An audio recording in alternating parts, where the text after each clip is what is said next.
Hare Krishna, Jaya Jagannath. Welcome everybody to our Smile Srimad Bhagavatam class.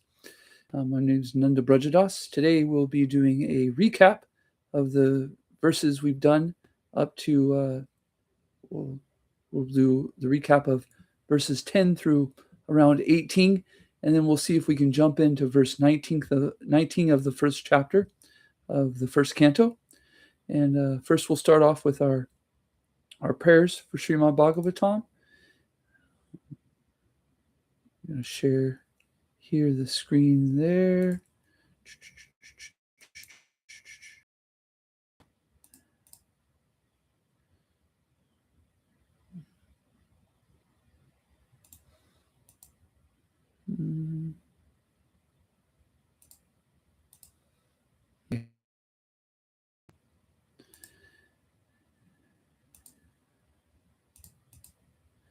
And we'll start with the first one. We're going to light the flame. There you go. Om Kavyadam Agnim Brahanomi Duram Yamarajam Gachatu Viprava. By lighting this flame, we're inviting Lord Yamaraj, the Lord of Dharma, so that we may perform this in a most wonderful way for the pleasure of the Lord. And then we start with our prayers to our spiritual master. Om Gyandamarandasya Gananjana Salakaya Chakshuramlitam Yena Tasmai Shri Guruve Namaha. I was born in the darkness of ignorance, but my spiritual master so kindly opened my darkened eyes with a salve of love. I offer my respectful obeisances unto him. 3 times. Om Namo Bhagavate Vasudevaya. Om Namo Bhagavate Vasudevaya. Om Namo Bhagavate Vasudevaya. O my Lord Sri Krishna, Son of Vyasadeva, all-pervading personality of Godhead, I offer my respectful obeisances unto you. Narayanam namaskritya naram chaiva narotamam devyam sarasvatim vyasyam tato jayam udirayet. Before reciting the Srimad Bhagavatam, which is the very means of conquest, one should offer respectful obeisances unto the personality of Godhead Narayan, unto Narayan Rishi, the supremmost human being, unto Mother Sarasvati, the goddess of learning, and to Sri Vyasadeva, the author. Nashtapraya shabreshu nityam bhagavata sevaya Bhagavati Uttam Shloke Bhaktir Bhavati Naishtaki. By regular attendance in classes on Bhagavatam and by rendering of service to the pure devotee, all that is troublesome in the heart is almost completely destroyed, and loving service unto the personality of Godhead, whose praise with transcendental songs is established as an irrevocable fact. And of course, the Smile Srimad Bhagavatam is always for the pleasure of the Lord, for the benefit of our Smile community, our Sangha, for the world, and for all of those who are meant to be part of our community, that we're meant to help together progress in our relationship with the Lord. Hare Krishna. And next we'll be sharing the boons of Srimad. Reading this Srimad Bhagavatam, we're getting so much mercy, and today we'll be talking about the boon number 3. There's 5 boons, and in each one of them there's actually quite a few boons. So this is the boon 3. This is the prayers by Sanatana Goswami. I bow down to you who are supremely blissful to read. Your every syllable pours down a flood of prema. You can always be served by everyone. You are Sri Krishna himself. We want to be happy, blissful. So this Srimad Bhagavatam is always blissful to read. It's every syllable is a flood of prema. That is love of God. And anybody can approach the Srimad Bhagavatam. My realization this weekend was that we have so many texts in so many different religions.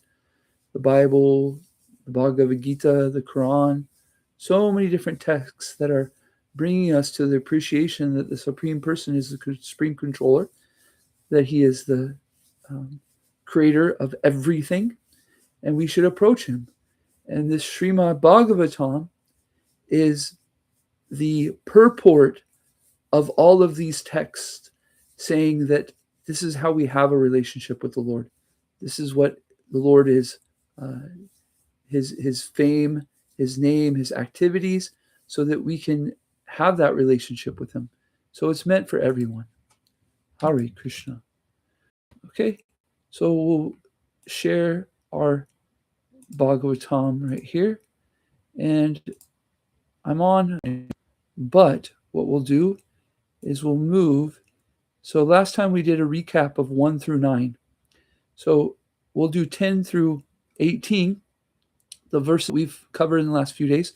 And this is nice because, when we go verse by verse, we can really dive in deep. And every once in a while, it's nice to zoom out a little bit and go, oh yeah, there's a story going here. There's a setting going here. So these recaps can help us remind us of the setting that's going on. And then when we finish a chapter, I think that what we'll do is we'll do a reading of the whole chapter. Oh yeah, this was what the whole chapter was containing. Oh, it's an idea. Okay, so 10. O learned one, in the iron age of Kali, men almost always have but short lives. They are quarrelsome, lazy, misguided, unlucky, and above all, always disturbed. Remember, in the first 9, it's talking about the sages of Naimisharanya who are gathered for the pleasure of the Lord and for the benefit of all persons. And in comes Sukadev Goswami, and they automatically recognize, wow, this is a person that is very spiritually inclined. This is a pure devotee. And so they start to ask him questions. They intelligently want to know what the absolute truth is. Okay? O learned one, and they're talking to Suta. These are the sages talking to Suta Goswami. O learned one, in the iron age of Kali, men always have but short. Oh, we already did that one. There are many varieties of scriptures, and all of them there are many subscribed duties, which can be learned only after many years of study in their various divisions. Therefore, O sage, please select the essence of all these scriptures and explain it for the good of all living beings, and by such instruction their hearts may be fully satisfied. All blessings upon you, O Suta Goswami. You know for what purpose the personality of Godhead appeared in the womb of Devaki as the son of Vyasadeva. O Suta Goswami, we are eager to learn about the personality of Godhead and his incarnation. Please explain to us those teachings imparted by previous acharyas, for one is uplifted both by speaking them and by hearing them. Living beings who are entangled in the complicated message of birth and death can be freed immediately by even unconsciously chanting the holy name of Krishna, which is feared by feared personified. O Suta, those great sages who have completely taken shelter of the lotus feet of the Lord can at once sanctify those who come in touch with them, whereas the waters of the Ganges can sanctify only after prolonged use. Who is there, desiring deliverance from the vices of the age of coral, who is not willing to hear the virtuous glories of the Lord? His transcendental acts are magnificent and gracious, and great learned sages like Narad sing of them. Please therefore speak to us who are eager to hear about the adventures he performs in his various incarnations. O wise Suta, please narrate to us the transcendental pastimes of the Supreme Godhead incarnations. Such auspicious adventures and pastimes of the Lord, the Supreme Controller, are performed by his internal powers. So the title of this chapter is The Questions by the Sages. And so there's 6 questions that we'll see throughout this chapter. And one of them is right here. The question is, what is the incarnations of the Lord, and what are they what are they being performed? And so in this setting is the devotees, the sages, are inquiring from the spiritual master, the learned person, so that they can understand themselves what the absolute truth is. And so this is very telling about our life, that we should be eager to ask questions to understand the truth, like the sages of Naimisharanya, for the benefit of ourselves and for everyone. Okay, let's get into text 19. We'll go through the word for word first. Vayam, we, to, but, na, not, vitripyamaha, shall be at rest. Uttama shloka, the personality of Godhead who is glorified by transcendental prayers. Vikrame, adventures. Yat, which. Shrinvatam, by continuous hearing. Rasa, humor. Yananam, those who are conversant with. Svadhu, relishing. Svadhu, palatable. Pade, pade, at every steps. The Sanskrit. Vayam tu na vitrapayama uttama shloka vikramaye yat shrinvatam rasa jnananam svadhu pade pade. Translation. We never tire of hearing the transcendental pastimes of the personality of Godhead, who is glorified by hymns and prayers. Those who have developed a taste for transcendental relationships with him relish hearing of his pastimes at every moment. Wow. Purport by His Divine Grace, A.C. Bhaktivedanta Swami, Srila Prabhupada Ki Jai.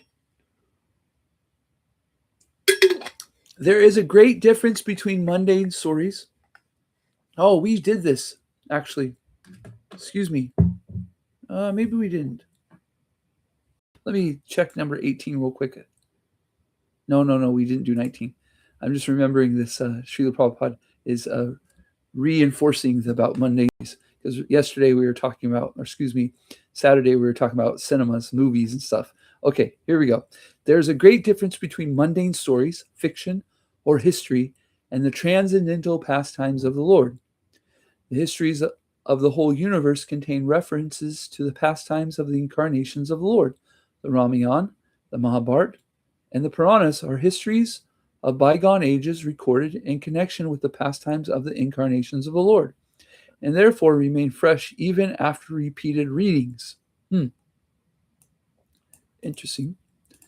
For example, anyone may read Bhagavad Gita or Srimad Bhagavatam repeatedly throughout his whole life, and yet find in them new light or information. Mundane news is static, whereas transcendental news is dynamic, inasmuch as the spirit is dynamic and matter is static.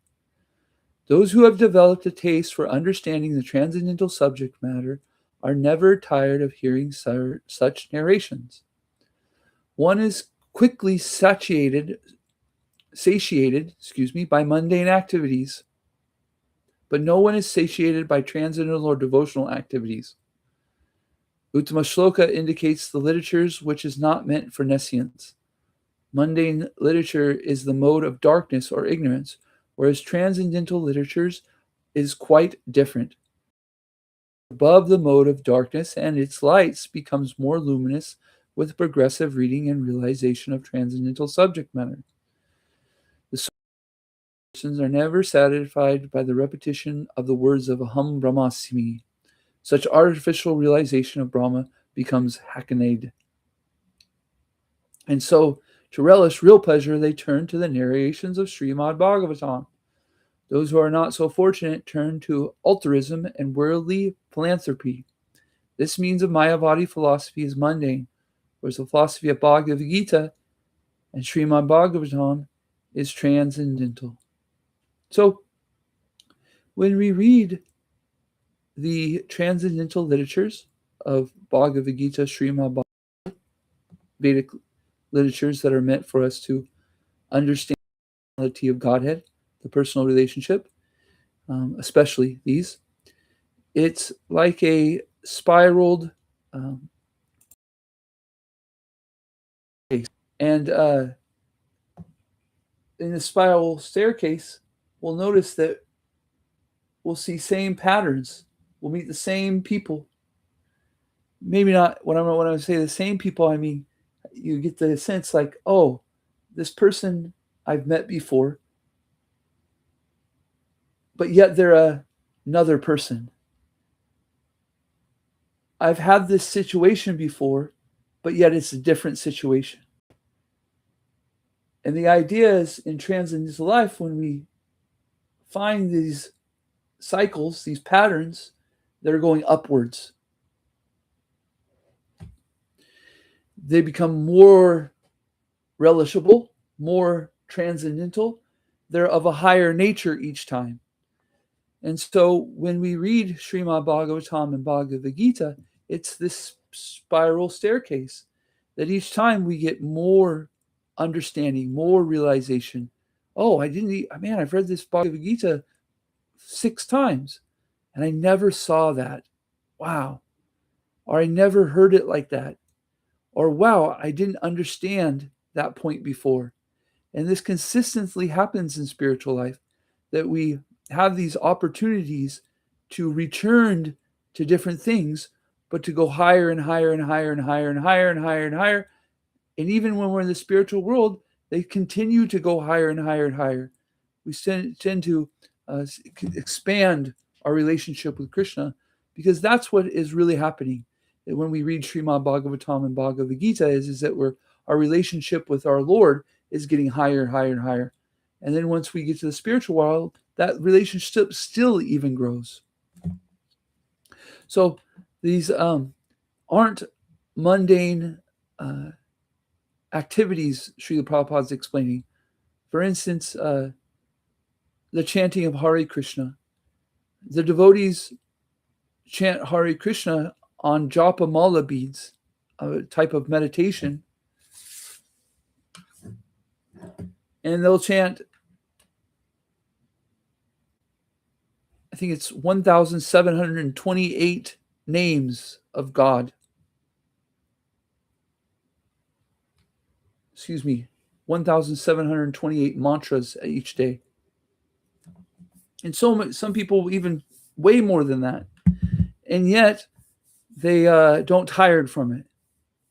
But try chanting 1,728 times Coca-Cola. you, after 10 minutes, you're going to be like, okay, forget this, But the holy name, the name of the Lord, is transcendental. And therefore, it's always fresh. It always is expanding. And so we can stand for hours chanting Hare Krishna.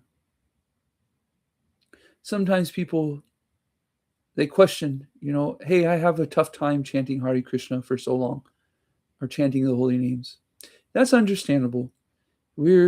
Our body is conditioned to be attracted to things like Coca-Cola. So the senses can get a little bit irritated, or a lot irritated even. But we encourage people to have a Sangha or a community of people that keep on encouraging us that we can overcome these conditionings of material nature and relish the name of the Lord and the reading of Srimad Bhagavatam. So we encourage each other. We encourage each other and support each other. And life has a tendency to bring us tough times. And so sometimes our mind is so agitated by these that all we can do is focus on these irritations, right? That's part of life. And so when we have these irritations, if we can bring them to the Lord in a personal relationship, then these troubles become something different. They don't just become some agitation. They become a part of a relationship with the Lord, or an activities.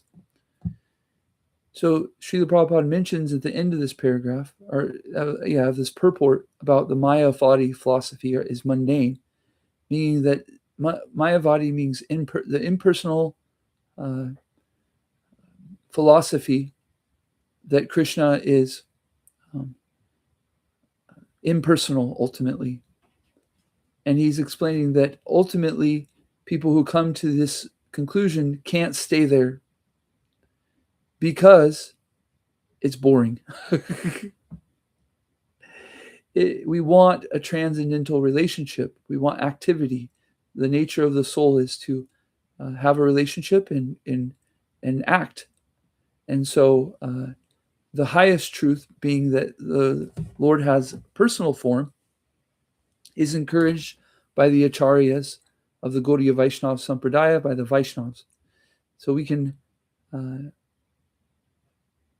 overcome the tribulations of the world in a way that they strengthen our relationship with the Lord, and they become a value. And this is what Krishna speaks in the Bhagavad Gita, that life, the material nature, is bringing happiness and distress, heat and cold, ups and downs, lefts and rights, and to stay steady in our duty. And our duty, at the end, he's saying, abandon all varieties of religion and just surrender to me. And so our duty, ultimately, is to do what we do for the pleasure of the Lord, for the purpose of pleasing him. And so when we go through anything, if we can have this consciousness that what I'm doing right now is for his pleasure, it becomes part of this spiral staircase. It becomes something that lifts us up more and more and more. And so you'll see the devotees of the Lord that have been chanting Hare Krishna for some time, reading Srimad Bhagavatam, that they have a certain demeanor of them that is unbroken when these troubled times comes, when the heat and the cold, the happiness and stress. They're very persistent in their duties and their activities. And this becomes because of a higher taste.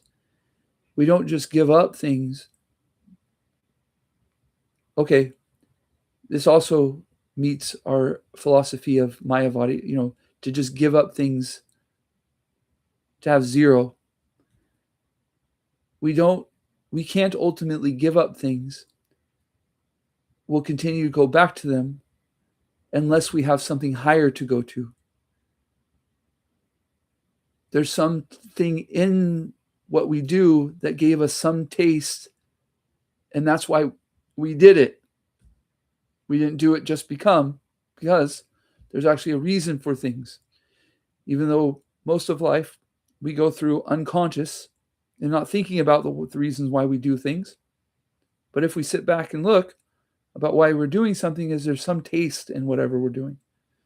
And so because that taste isn't so tasteful, sometimes we quit it. But we can't ultimately quit anything unless we have something better to go to. So the Srimad Bhagavatam and the Holy Name is encouraging us to go to the best thing. And through that best thing, all the lower mundane, as Srila Prabhupada uses the word mundane, things, they dissipate. So this is the greatest hack or secret of life, is that for good habits, for good activity, is that we have to focus on the best activities. And the best is Srimad Bhagavatam, chanting of the holy name. It pulls us up. Krishna is a person. He'll support us. He'll bring us up. He'll help us. Okay? So today we did a recap, and we read the verse 119. I'll show that verse one more time. We never tire of hearing the transcendental pastimes of the personality of Godhead, who is glorified by hymns and prayers. Those who have developed a taste for transcendental relationships with him relish hearing of his pastimes at every moment. May the Lord install in us the desire, the taste for hearing about his pastimes at every moment. Okay? Let's see if Anand is still here. Anand, any questions, comments, thoughts?